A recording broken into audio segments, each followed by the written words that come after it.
ओम जय श्री हरि विष्णु।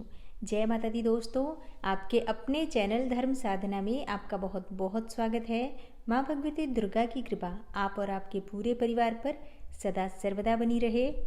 दोस्तों, अमावस्या तिथि पितरों को समर्पित होती है और ये तिथि माँ लक्ष्मी को भी अत्यंत ही प्रिय होती है। अमावस्या तिथि के दिन अपने पितरों के निमित्त दान करने से, तर्पण करने से, पवित्र नदियों में स्नान करने से समस्त प्रकार के पितृदोष से मुक्ति मिल जाती है और पितरों की आत्मा को शांति मिलती है।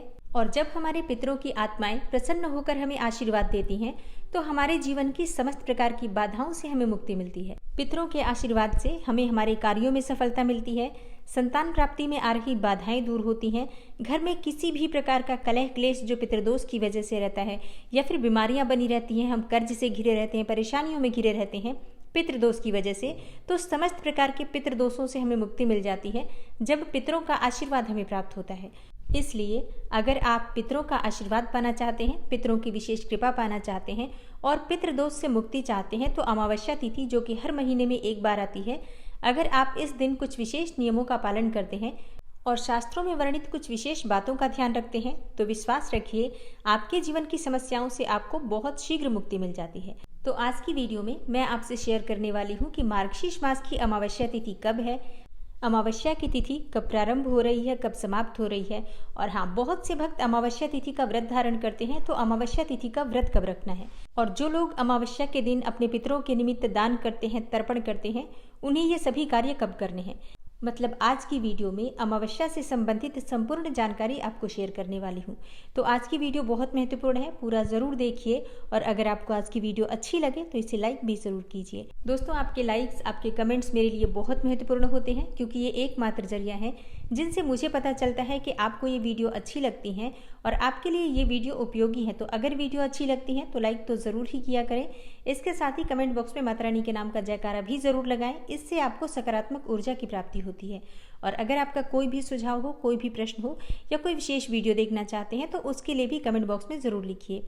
और चैनल पर पहली बार आए हैं, अगर अभी तक आपने चैनल को सब्सक्राइब नहीं किया है तो आज की वीडियो अगर आपको अच्छी लगे तो चैनल को सब्सक्राइब ज़रूर कर लीजिए और बेल बटन को भी प्रेस कर लीजिए। तो इससे ये होगा कि इस चैनल पर जो नई वीडियो अपलोड होंगी उनकी नोटिफिकेशन आपको सही समय पर प्राप्त होगी।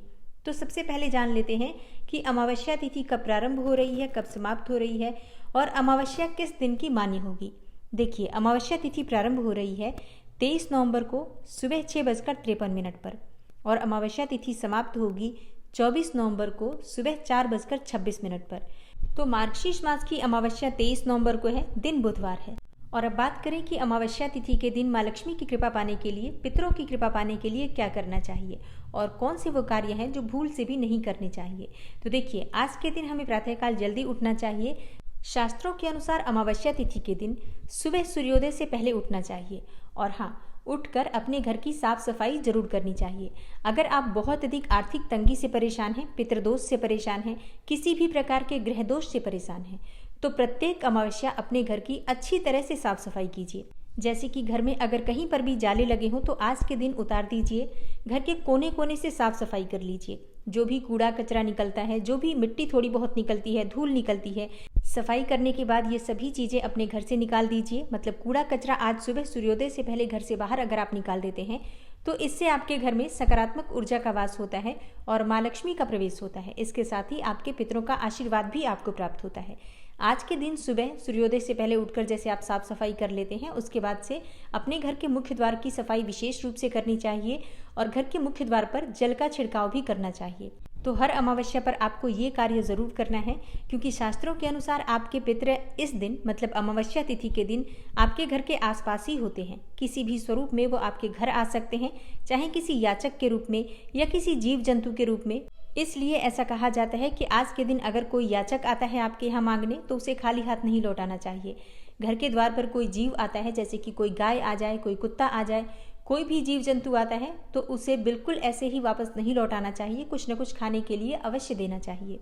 तो घर की साफ सफाई करने के बाद आपको स्नान करना है। देखिए, वैसे तो अमावस्या तिथि पर पवित्र नदियों में स्नान करने का विधान बताया गया है, लेकिन सबके लिए ये बिल्कुल भी संभव नहीं है। इसलिए अपने घर में ही गंगा जल मिश्रित जल से आप स्नान कर सकते हैं। अगर आप किसी नदी के आसपास रहते हैं, आप जा पाते हैं, तब तो अत्यंत ही श्रेष्ठ है, आप जाकर वहाँ पर स्नान कर लीजिए। लेकिन अगर आप पवित्र नदियों के आसपास नहीं रह पाते हैं, ऐसी सुविधा आपके पास नहीं है, तो घर में ही गंगा जल मिश्रित जल से आप स्नान कर सकते हैं। और स्नान करने के बाद सूर्य देव को जल अवश्य अर्पित करना चाहिए। आज के दिन जल में थोड़े से काले तिल मिलाकर अगर आप अर्पित करते हैं तो इससे आपके पितरों की आत्मा को शांति मिलती है। तो इसके लिए आप एक तांबे का पात्र ले लीजिए, उसमें थोड़ा सा गंगा जल डाल लीजिए, उसके बाद शुद्ध जल से उसे भर दीजिए। अगर आपके पास सफ़ेद पुष्प हो या पीला पुष्प हो तो आप उसमें डाल सकते हैं, नहीं हो तो कोई बात नहीं। थोड़े से काले तिल डालकर और अपने पितरों का ध्यान करते हुए सूर्य देव को जल अर्पित कीजिए। और इसके बाद अपने घर के मंदिर में आ जाइए, वहाँ पर जो भी देवी देवता विराजित हैं सबकी विधिवत पूजा आराधना कीजिए। और हाँ, घर में धूप बत्ती अगरबत्ती ज़रूर प्रज्वलित कीजिए। मतलब घर में अगर आप आज के दिन सुगंधित वातावरण रखते हैं तो इससे माँ लक्ष्मी प्रसन्न होती हैं। और हाँ, आज के दिन अपने घर में गंगा जल का छिड़काव जरूर करना चाहिए। और आप ऐसा भी कर सकते हैं, जैसे अगर आपके पास कोई विग्रह हो, जैसे कि शिवलिंग हो या फिर शालिग्राम जी हो या फिर लड्डू गोपाल जी हो, मतलब कोई भी विग्रह अगर आपके पास किसी भी देवी देवता का विराजित है तो आप उनका अभिषेक कर लीजिए और उसी जल से आप अपने पूरे घर में छिड़काव कर सकते हैं। इससे सकारात्मक ऊर्जा में वृद्धि होती है और नकारात्मक ऊर्जा घर से बाहर जाती है। सभी प्रकार के कार्यों में आपको सफलता मिलती है, घर के कलह क्लेश दूर होते हैं, बीमारियां दूर होती हैं, घर में आर्थिक तंगी अगर है तो उससे आपको छुटकारा मिलता है। तो वैसे तो आप ये कार्य प्रतिदिन कर सकते हैं, लेकिन अगर आप हर रोज नहीं कर पाते हैं तो अमावस्या पर तो नियम ही बना लीजिए कि आप या तो गंगा जल से पूरे घर को शुद्ध करेंगे या फिर किसी विग्रह के अभिषेक के जल से पूरे घर को शुद्ध करेंगे। और घर में पूजा करने के बाद अपने भोजन करने से पहले दान की सामग्री आज के दिन जरूर निकालनी चाहिए। देखिए, दान प्रत्येक व्यक्ति को करना है, जरूरी नहीं है कि आपको पितृदोष नहीं है तो आप दान नहीं करेंगे, दान जरूर कीजिए।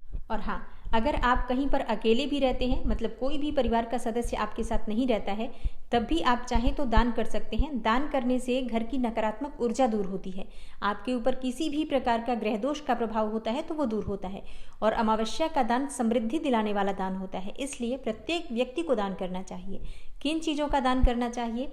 देखिए, अमावस्या का दान वैसे तो गेहूं और गुड़ का दान किया जाता है, खड़े अनाज का दान किया जाता है, या फिर किसी ब्राह्मण को घर बुलाकर भोजन कराना चाहिए। इससे पितरों की आत्मा को शांति मिलती है।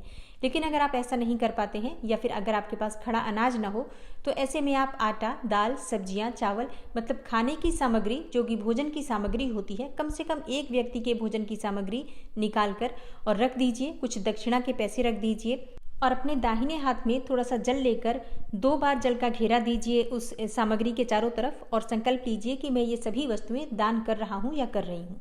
उसके बाद ये सामग्री आप किसी मंदिर में किसी पुजारी को या किसी धर्म स्थान में दान कर सकते हैं। अच्छा, बहुत से लोगों का प्रश्न होता है कि क्या ज़रूरी है ब्राह्मण को दान करना? देखिए, जब हम अपने पितरों के निमित्त कोई भी वस्तु दान करते हैं तो किसी ब्राह्मण को ही दान करना चाहिए या किसी पुजारी को दान करना चाहिए या किसी धर्म स्थान में दान करना चाहिए, तभी हमारे पितरों को उसकी प्राप्ति होती है। लेकिन अगर आपके घर के आसपास कोई ब्राह्मण नहीं है, कोई पुजारी नहीं है, कोई धर्म स्थान नहीं है, तो ऐसे में आप किसी ज़रूरतमंद को भी दे सकते हैं। ब्राह्मण ना हो तब भी आप उसे दे सकते हैं, लेकिन यकीन मानिए ये दान नहीं होता है। किसी ज़रूरतमंद को देना दान नहीं कहा जाता है, इसे मदद कहा जाता है, सहायता कही जाती है। दान हमेशा किसी कर्मकांडी ब्राह्मण को ही दिया जाता है जो कि गायत्री पढ़ता हो, वेद मंत्र पढ़ता हो। ऐसे ब्राह्मणों को दान देने से आपके पितरों की आत्मा को भी शांति मिलती है और आपको भी बहुत सारा आशीर्वाद उनसे प्राप्त होता है। और दान करने से जाने अनजाने में किए गए पाप कर्मों से भी मुक्ति मिलती है। तो दान और सहायता में अगर आप फर्क समझेंगे तो आपके लिए चीज़ें बहुत आसान हो जाएंगी। तो स्नान बता दिया मैंने आपको, दान भी बता दिया। अब इसके अलावा आप चाहें तो किसी गाय को गुड़ और रोटी दे सकते हैं, मछलियों को आटा दे सकते हैं। अगर आपके आसपास पक्षी कहीं आते हैं तो वहाँ पर आप सतंजा, मतलब 7 प्रकार के अनाज मिलाकर और अगर आप देते हैं तो इससे आपके सभी ग्रह बैलेंस होते हैं। किसी भी ग्रह का अशुभ फल आपको प्राप्त हो रहा हो तो सतंजा अगर आप किसी पक्षी को देते हैं तो इससे ग्रहों का दुष्प्रभाव कम हो जाता है और आपका जीवन सुखमय होता है। और अमावस्या तिथि है तो पीपल में जल अवश्य देना है। थोड़ा सा कच्चा दूध पीपल में अर्पित करने से सभी प्रकार के पितृदोषों से भी मुक्ति मिलती है और माँ लक्ष्मी का स्थिर वास आपके घर में होता है। और हाँ, घर में अगर तुलसी लगाई है तो वहाँ पर भी आपको ज़रूर थोड़ा सा दूध अर्पित करना चाहिए तुलसी की जड़ में। और घर के आसपास कोई शिवालय है तो वहाँ जाकर शिवलिंग पर जल अवश्य अर्पित कीजिए, थोड़ा सा कच्चा दूध अर्पित कीजिए। इससे आपको मानसिक शांति भी मिलती है और शनि, राहु, केतु जनित कोई भी पीड़ा हो तो उससे आपको मुक्ति मिलती है। और थोड़े से कच्चे दूध में केसर मिलाकर अगर आप अपने घर के मंदिर में जो भी देवी देवता हैं उन्हें भोग अर्पित करते हैं तो इतने मात्र से ही आपके घर में माँ लक्ष्मी का स्थिर वास हो जाता है और आपके घर में कभी भी धन का, अन्न का अभाव नहीं होता। और आर्थिक तंगी से अगर आप बहुत अधिक परेशान हैं तो आज के दिन दूध, चावल और चीनी का दान किसी ब्राह्मण को करना चाहिए। और हाँ, इन सभी चीज़ों के साथ दक्षिणा स्वरूप कुछ पैसे भी जरूर रखने चाहिए। और दान करने के बाद ब्राह्मण के चरण स्पर्श कीजिए, उनका आशीर्वाद लीजिए, जिससे आपको आपके कार्यों में सफलता मिलती है, पितृदोष से मुक्ति मिलती है, ग्रह दोषों से मुक्ति मिलती है। और शाम को संध्या काल के बाद अगर आप किसी कुत्ते को सरसों तेल लगी हुई रोटी देते हैं तो इससे भी आपको पितरों का आशीर्वाद प्राप्त होता है और पितृदोष से मुक्ति मिलती है। तो ये सभी नियम जो कि हमारे शास्त्रों में वर्णित है, अमावस्या तिथि के दिन हमें जरूर इनका पालन करना चाहिए। और हाँ, इन सभी नियमों के पालन करने के बावजूद भी अगर हम कुछ गलतियां करते हैं तो ये सभी कार्य व्यर्थ हो जाते हैं। तो अमावस्या तिथि के दिन कुछ ऐसे कार्य जो भूल से भी नहीं करने चाहिए, जैसे कि आज आपको मांस मदिरा का सेवन नहीं करना चाहिए, आपस में वाद विवाद नहीं होना चाहिए, घर में कलह क्लेश नहीं रहना चाहिए, इस बात का ध्यान रखिए। और हाँ, आज किसी की चुगली मत कीजिए, किसी की निंदा मत कीजिए। वैसे तो ये कभी भी नहीं करना चाहिए, लेकिन आज तो ज़रूर ध्यान रखिए। आज आपके पितृ आपके आसपास ही कहीं रहते हैं, तो आज के दिन थोड़ा सा सावधान रहिए। और हाँ, अमावस्या तिथि पर कर्ज के लेन देन से बचना चाहिए, ना ही तो कर्ज किसी को देना चाहिए और ना ही कर्ज किसी से लेना चाहिए। और अमावस्या तिथि के दिन किसी दूसरे का अन्न न खाएं, इस बात का भी ध्यान रखना चाहिए। मतलब प्रयास कीजिए किसी और के यहाँ भोजन न करना पड़े, क्योंकि ऐसा कहा जाता है कि आज के दिन दूसरे का अन्न खाने से दरिद्रता घर में आती है। तो इसलिए आज अपने घर में ब्राह्मण को बुलाकर भोजन कराना श्रेष्ठ होता है, लेकिन दूसरे के घर जाकर खाना ये ठीक नहीं होता। तो अमावस्या तिथि पर इन सभी बातों का ध्यान रखिए। और शाम के समय संध्या काल में पीपल वृक्ष के नीचे आपको दीपदान करना चाहिए, अपने पितरों का स्मरण करते हुए। आप चाहें तो अपने घर के मुख्य द्वार पर भी दक्षिण दिशा की तरफ मुख करके और एक सरसों के तेल का दीपक प्रज्वलित कर सकते हैं। और अपने पितरों को स्मरण करके अगर आप अपनी परेशानी कहते हैं तो आपकी परेशानियों से आपको मुक्ति मिलती है। तो दीपदान अपने पितरों के निमित्त सभी को करना चाहिए। जरूरी नहीं है कि आपको पितृदोष है तभी आप दीपदान करेंगे, अपने पितरों को स्मरण करेंगे। पितरों को स्मरण करना और पितरों को दीपदान करना, पितरों को धन्यवाद करना, ये अगर आप अपनी आदत में शामिल कर लेंगे तो आपके ऊपर, आपके आने वाली पीढ़ियों पर भी कभी भी किसी भी प्रकार का पितृदोष नहीं रहेगा। तो ये है आज की वीडियो। आशा करती हूँ आपको पसंद आई होगी। अगर अच्छी लगी हो वीडियो तो वीडियो को लाइक कीजिए, शेयर कीजिए। और चैनल पर पहली बार आए हैं, अगर अच्छी लगी है आज की वीडियो आपको, तो चैनल को सब्सक्राइब करके बेल आइकन को ज़रूर प्रेस कर लीजिए।